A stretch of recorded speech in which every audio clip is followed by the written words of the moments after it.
हिंगोली जिल्ह्याच्या सेनगाव तालुक्यात रक्ताच्या नात्याला कलंक लावणारी घटना घडली आहे। येथील एका तरुणानं आपल्या सख्ख्या भावासोबत शेतात नेऊन जे काही केलं ते ऐकून तुमच्या अंगावर काटा येईल। संपूर्ण बातमी जाणून घेण्या अगोदर तुम्ही चॅनलवर नवीन असाल तर चॅनलला सबस्क्राइब जरूर करा, जेणेकरून अशाच प्रकारच्या अपडेट्स तुमच्यापर्यंत पोहोचत राहतील। हरिभाऊ किसन खोडके असं आरोपी भावाचं नाव आहे, तर शिवाजी किसन खोडके असं लहान भावाचं नाव आहे। दोघेही हिंगोली जिल्ह्याच्या सेनगाव तालुक्यातील शेगाव खोडके इथं राहत होते। आरोपी हरिभाऊ खोडके यानं आपल्या वडिलोपार्जित संपत्तीत वाटा राहू नये म्हणून आपल्या लहान भावाला संपवलंय।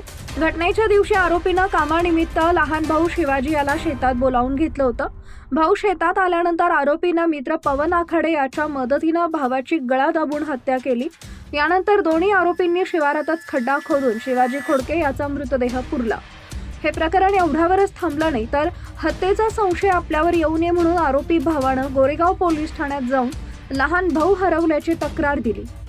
पण 23 वर्षाचा मुलगा अशा प्रकारे अचानक गायब झाल्यानं नातेवाईकांना शोध घेतला।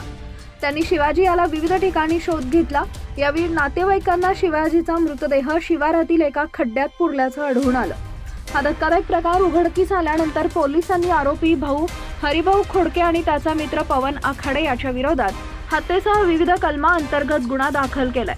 पोलिसांनी दोघांनाही अटक केली आहे। वडिलोपार्जित संपत्तीत वाटा राहू नये म्हणून आरोपीनं ही हत्या केल्याचं प्राथमिक तपासात उघड झालंय। या घटनेचा अधिक तपास गोरेगाव पोलीस करत आहेत।